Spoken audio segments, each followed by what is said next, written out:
Hello everyone, welcome to our Let's Play series of Sorcery Part 1. This is Colonel RPG as usual, and I'm very happy that you chose to join me today as we go down to the riverbank. Last episode we started our adventure towards getting the crown, and we looked at the map. Look at this enormity. This is gonna take us a while to get up there, but I think that's our ultimate objective for this part, of course, because there are 4 parts. But for right now, let's go in here, let's go down to the riverbank, see if we can find somebody that will, I don't know what I'm gonna do, but everything is at my disposal here. I might have to kill and murder and steal, but we'll see how things go. You crest the rise, heading roughly north towards the riverbank, where you should be able to pick up the path once more and make faster progress. As you head down the hillside towards the riverbank, you spy movement in the distance. Something is happening at the water's edge.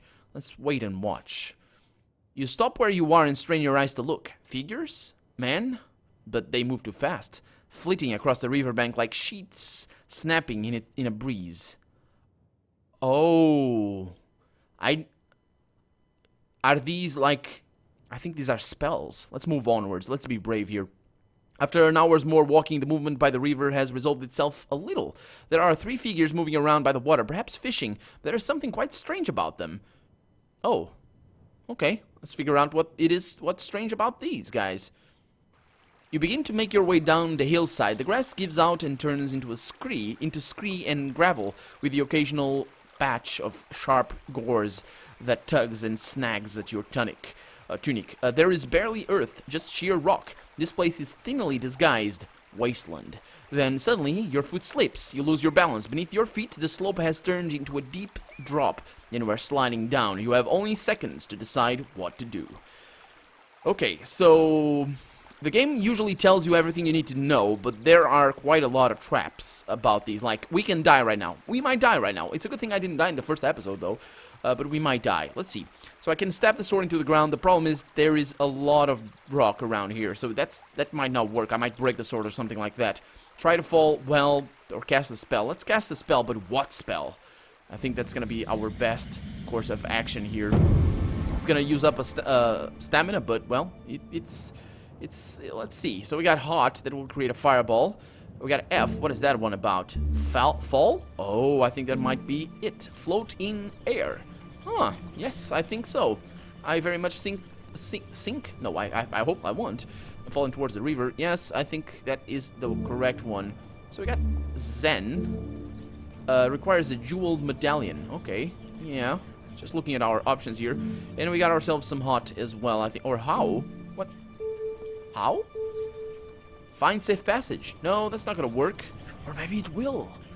Oh, I'm curious to see. I'm probably not gonna find any safe passage around here, but let's go with a fall here.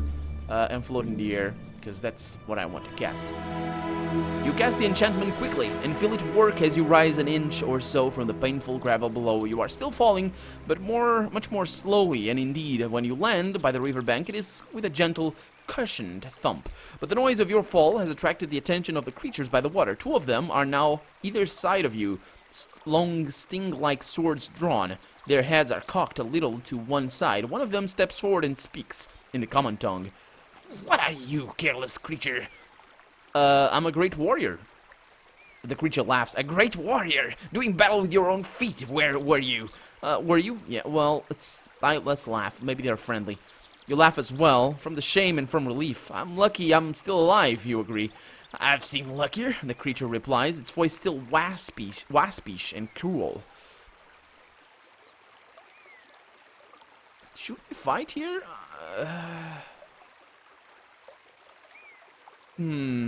Walking away might not be good, but the fight will probably hurt us a lot.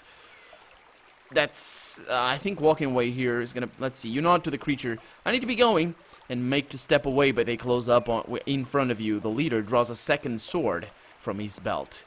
"This valley belongs to the Elven," he says. "Fools and traveling players are not welcome by our river. You would put us in danger." "Well, I mean you no harm."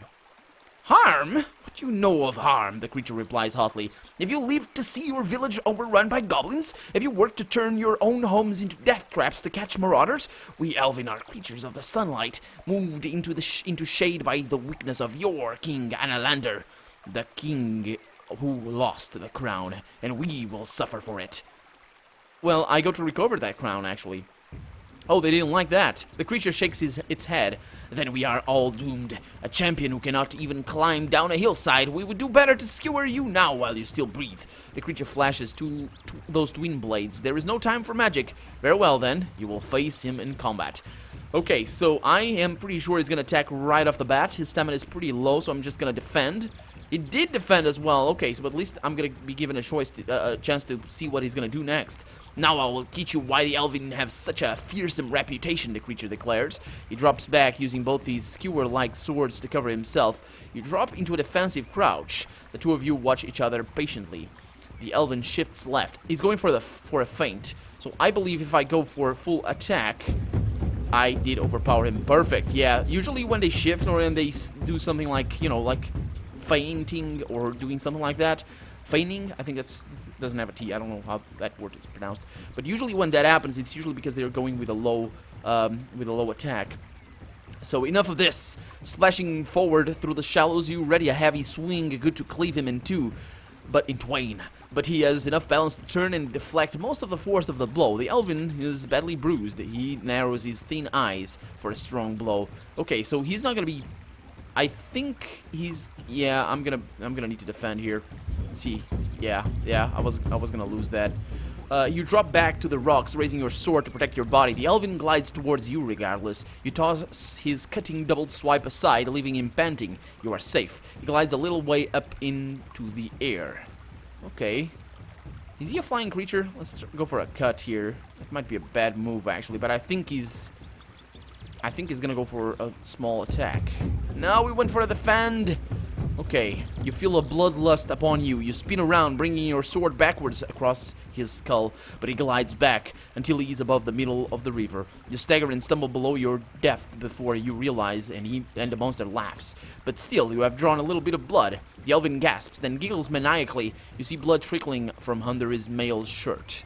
Okay, so he's gonna go for a strong attack, I think, so I'm gonna defend. Oh, he's actually was a feint. Okay, I need to kill this guy. You circle away from the Elven. With impish arrogance, he tries to slice your head from your shoulder. You flick his blade away. He dodges right, so he's going. Yeah, he's going to die now. He's not. He was going for a feint right there.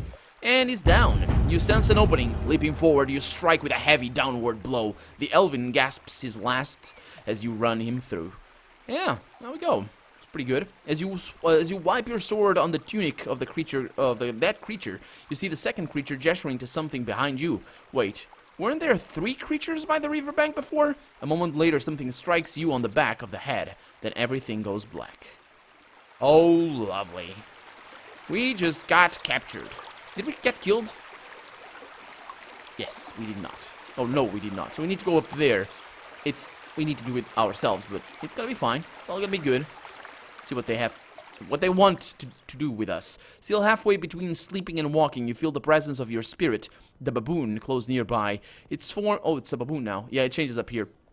Its form has changed since you left Analand, just as you have changed, but it is still walking beside you. In the temple, they taught you that a prayer to your spirit could heal disease, lift curses, even save you from certain death. A prayer now would perhaps be wise, but the spirits are not generous and decline to help often. Okay, so let's ask the pray button. How do I... Oh, it's right here. Okay. So your spirit is the baboon. Strong, social, and intelligent. The baboon will shy from danger, preferring to live in the safety of trees rather than risk exposure on the ground. A prayer to your spirit will heal you, but after a prayer, the spirit will not hear you again for some time. Okay, that's fine.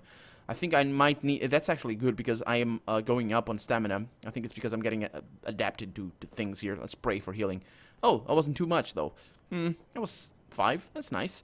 The spirit has heard you. You will receive no further help for some time. You are on your own. For right now. Don't worry, guys. Everything is good. So, yeah. Where am I? You are tied up on the floor of a hut, and you are not alone. Nearby, you hear the scuffle of many feet. They didn't take my gold, though. That's good. Let's look around. You flip open your eyes, taking care to lie still. You see your belongings lying a short distance away in the dirt. Around you patter tiny feet, and a few more feet hover a few inches in the air above the ground. Elvens, then. Let's wait. Oh, there they are. The guard, noticing you are awake, leans out of the doorway and calls sharply. Soon a small crowd has gathered around you. One, evidently some kind of leader, floats over to you and plants a blow in your stomach. That is for our kinsman, you cheaters. He was a fool to provoke you, but you could have scolded him. But did you not need to kill him? Well, he would have killed me. But you did not to kill him. You did not need to kill him. That's what he says. He would have killed me, I say. The Elven looks at you hard and serious. I do not think he could possibly have killed you, but he would have tried until you stopped him. He makes a gesture to the other Elven who approach. You tense, expecting blows, but instead they open your pack and begin to sift through the contents. We will take the price of our man, the chief declares. We are creatures of joy and mischief, but today we'll do nothing but trade. I suppose that is fair? Is it? I don't know, I'll trade with you, but untie me first. The chief shakes his head. I do not think we can trust to your mercy, can we? The Elven root through your things with brutal efficiency, taking what they fancy and tossing the rest back at you. Then they pick you up and carry you out of the village, leaving you in a pile of on the side of the path, like a sack of waste. Let's call after them. You call out after them, asking that they at least free you so you can walk. Almost as an afterthought, one returns with a bared knife. For a moment he holds it near your throat, then slices the bonds around your arms, and then he turns and runs off into the trees. Let's get up. So we lost everything! Come on! No! Come on! Really? Oh, it's gonna be fine. It's gonna be fine. We have an adventure ahead of us. This is an adventure. Losing everything is an adventure. Everything's gonna be fine, guys. Don't worry. You stand... Actually, let's see where the game leads us. If it allows me to kill all these little bastards, this is going to be amazing, but we'll see. You stand slowly, battered and bruised. You rub the blood back in into your wrists, then finally you look through your pack. Your provisions have been taken, and all your gold has gone. Still, there are small mercies. You still have your neck, shouldering your pack, and you start to walk once more. Okay, so I can't do anything here. Can't really do anything in this particular little place, which is a shame. Let's go up there. Actually, let's see if I can go around here and see what happens. I doubt anything happens, but it's just us going to that place. Okay. You hurry away from the scene of your humiliation and reach the river once more, but now the path goes across it. Beyond, you can see a long, wide track with trees lining the left-hand edge and a wide field of long grass on the right. In the far distance, a curl of smoke indicates a village. The evening is beginning to draw in. It would be good to reach town before the light is gone. I ain't nobody got time to test the bridge, let's cross. You stride confidently across the bridge, and at its apex in time to see a man hurrying up the path on the other side towards you. Halt! He calls out breathlessly. Let's keep walking. You ignore the wheezing man and bear straight past him. He starts jabbering something about a toll, but you ignore him. Yeah, I know, ain't nobody got gold for you. You have a long way still to travel today. Yeah, okay, well... I don't really care about your tolls, sir. Let's get going. We have a long way ahead of us, and we have no food to eat. We got the fox here. The path continues along the side of a line of trees. Suddenly, an acorn lands on your head, and you hear a tittering from overhead. The fox grants you strength. That's the fox right there. More elven in the trees, hurling acorns. Let's cast a spell. Actually, I'm gonna do this. I am gonna do this. You guys know what the spell is I'm gonna cast. Gimme. Let me. Oh, the stars did not align. The stars did not align. Why? Where's my heart? Give me my heart. Wait a minute, I got... Okay. What does that mean? Oh, okay, I understand now. Well, duh. Okay, let's see. So I got the W here. Now we got the walk. That's probably for a shield. Yeah, that is for a shield. Let's go with the F here. And that is FOF. That's field of force field. It requires a lot of... That's not good. I want the one that transforms them. Zap. Oh, that might be good. I mean, it definitely will kill them all, but let's see what the other one is. Zip. Causes teleportation. I need a green ring though. Most of this stuff we're not gonna find anymore because we bypassed that village. So to get this part of the adventure, we need to bypass the village, and in the village you can buy stuff. But we'll make do. I'll cast the zap if it's not too. Actually. Yeah, that's the one. Okay, I'll cast the zap if it's not too costly. 3 stamina. Yeah, let's do that. You cast the spell, and fire a lightning bolt up into the tree. The limb on which the elven sits runs in an enormous explosion, and the tree bursts into flames, which is... I was gonna cast a fireball, but I couldn't. You break quickly into a run to avoid the rain of burning branches. You quickly leave their screams behind. That's what you get! Ha ha! Yeah, not a very brave warrior we are, but we'll see. We'll see how things develop from here. The sun is now just past its zenith, and everywhere a dusty heat rises from the baked earth. You begin to think about where you will stay for the night. Another night sleeping out in the open would be best avoided. But then you see a small village set into the hill. Let's look at it. Smoke rises from the stacks. The houses are well set, with stone at their bases and thatched roofs of grasses and thick leaves. There is unusually more than just the one street running through the center of town, but it is a tough. It is as tough this place once. What? But it is as though, sorry, not tough. It is as though this place, once rich, has had its heart scooped away. Litter surrounds the buildings, and on the edge of the village are rows and rows of empty, abandoned houses. You continue to your slow trudge along the path. So we can avoid the village or enter the village. I think we're going to enter the village because we need money. So we're going to do some odd jobs or something. I don't know. You walk into the village. Young hill dwellers pass you and stare at your strange clothes. Let's look at the people. Their own attire is rough by comparison to your gear. They wear their hat long but piled up on their heads. These people are ghastly poor. The village is like a ghost town, here on the knife edge of the backlands. Okay, we can talk in the alehouse or we can rest at an inn. Let's go talk in the alehouse and see how things go from there. Walking down the single road, you quickly find a hut with its front covering pulled wide open and the smell of brewed beer coming from inside. You go in. Several hill dwellers are here, talking gruffly. When you enter, they watch you with understandable caution. Okay. They're really, really ugly. Holy crap, these guys are ugly. The owner of the hut comes over to you. Welcome to Cristatanti. Sorry, I'm dumb and I don't remember the name of my own town, he declares. What do you want? Let's greet him. An evening's rest and a drink to wet my throat, you reply. Ale is 1 gold piece, he answers. Please sit. You go over to the table where the hill dwellers are. Let's sit with the oldest man here. You turn your attention to the oldest man at the table. Whatever face he once had is lost in a labyrinth of wrinkles, and his skin is the color of tanned hide from a lifetime in the beating sun. Greetings, old man. He raises his mug in salute. Stranger? His face is gravely like the dusty dirt that lines the streets of his town. Where are you from? I came from Maniland. He nods. Not many has crossed through the Cantobani gate in either direction, if you know what I mean, what I'm saying. Yeah, I understand you.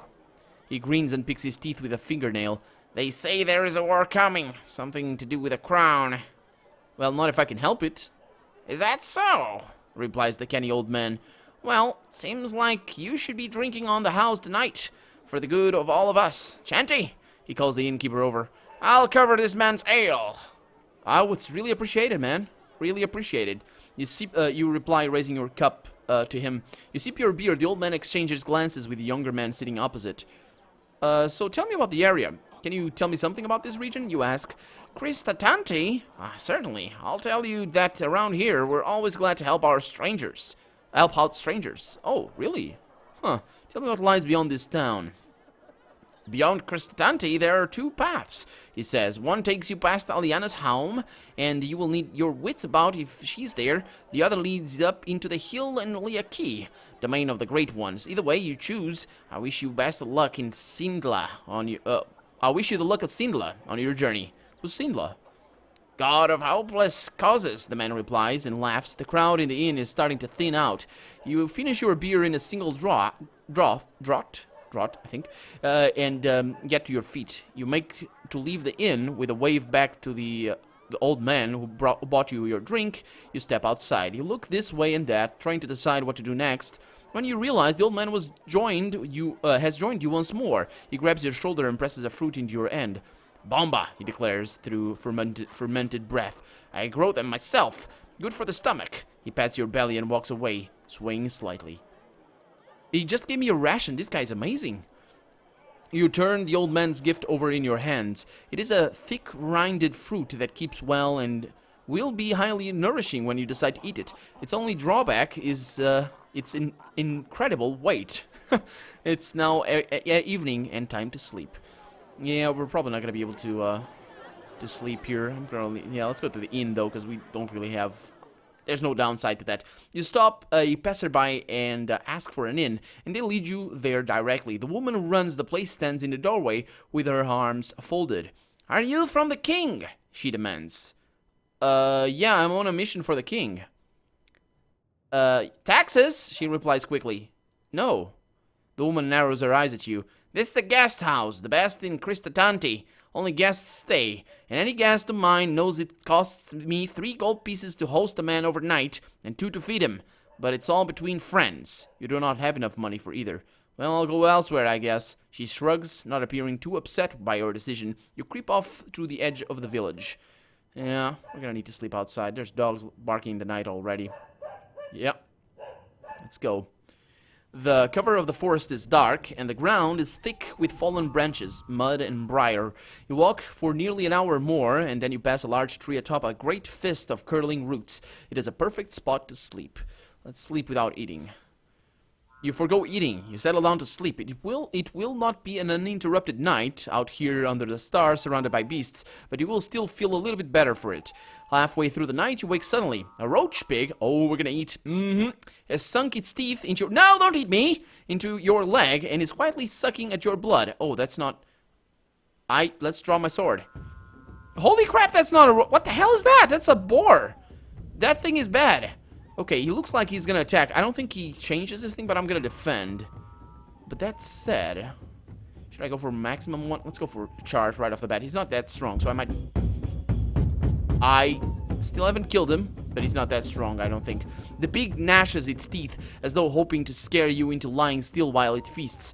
But you do no such thing. You swing your sword like an axe. The pig charges forward, tusks leveled for your heart, and runs directly onto your sword. The pig yelps and squeals. Then the pig's shell distends. It's about to do something, but what? Defend, I guess.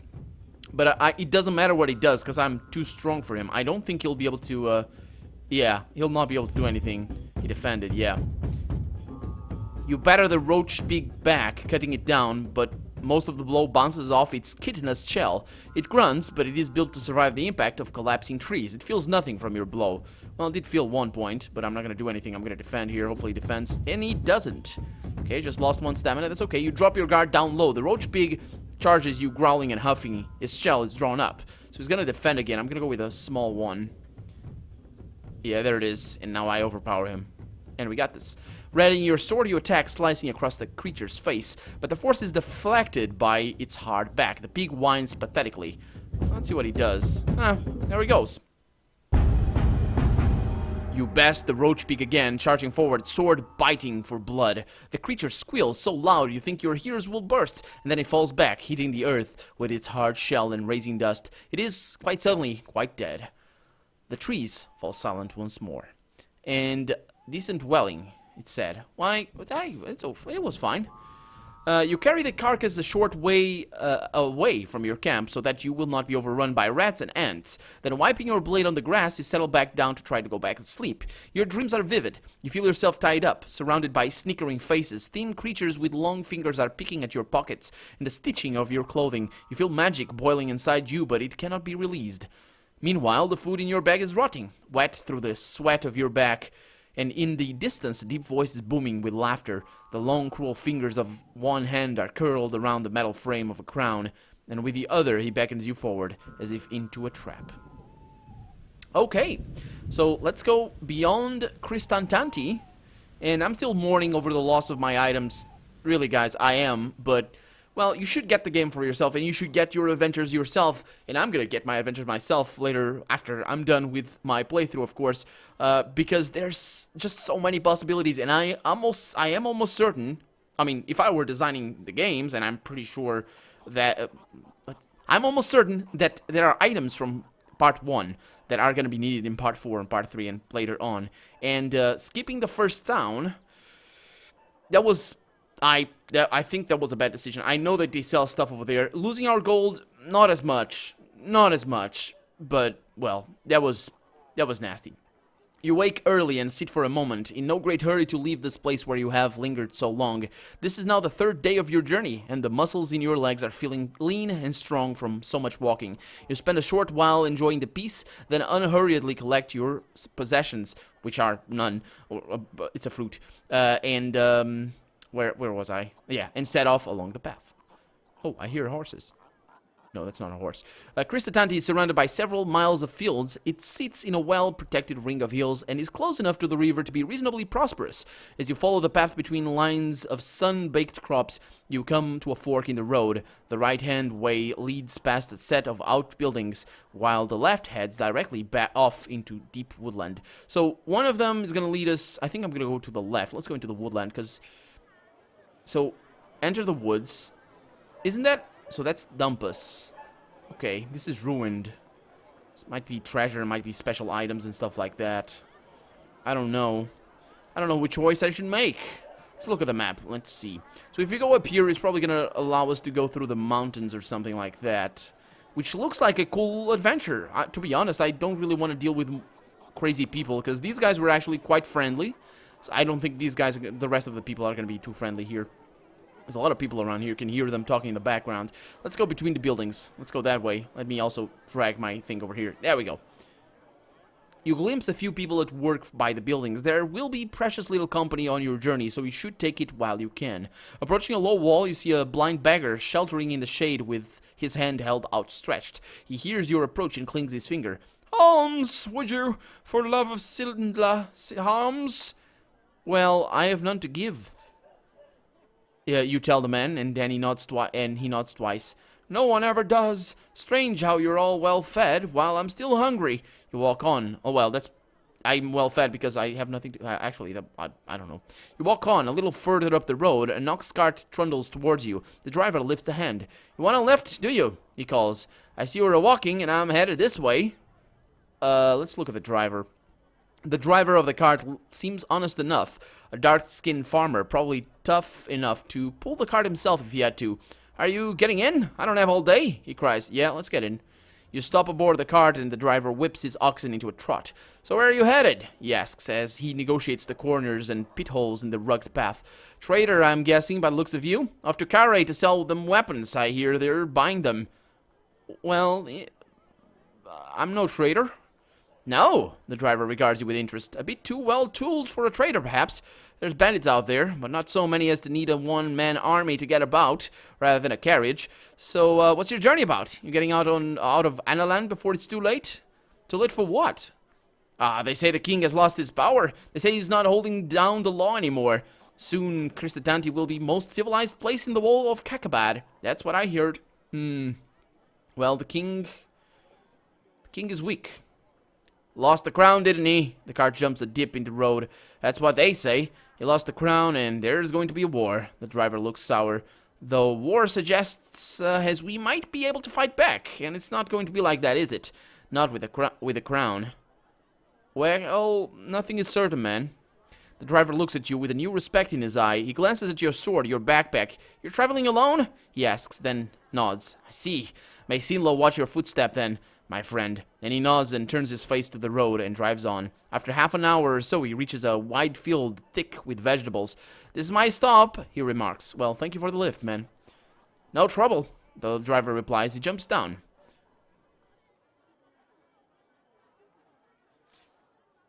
With the driver off the cart, you slide over into the driving position, grab the reins, and whip at the oxen furiously, then take off at terrific speed, the driver shouting after you in surprise and alarm. You race forward along the path, past the field up the hill, towards a section of road lined with large fallen stone rocks. Okay, so, this is Grand Theft Ox Cart, so, yeah, I have to have things, otherwise this is gonna end badly. But, well, it's a shame for the guy. It is a shame, but, well, things must be done. Things must be done, because things were done to me as well. But anyway, for now, I'm Colonel RPG, and this has been Sorcery with an exclamation mark. I really hope you've enjoyed it, and if you did, go ahead and leave a comment, like the video, but above all, thank you so much for watching, and I hope I'll see you next episode. Bye-bye.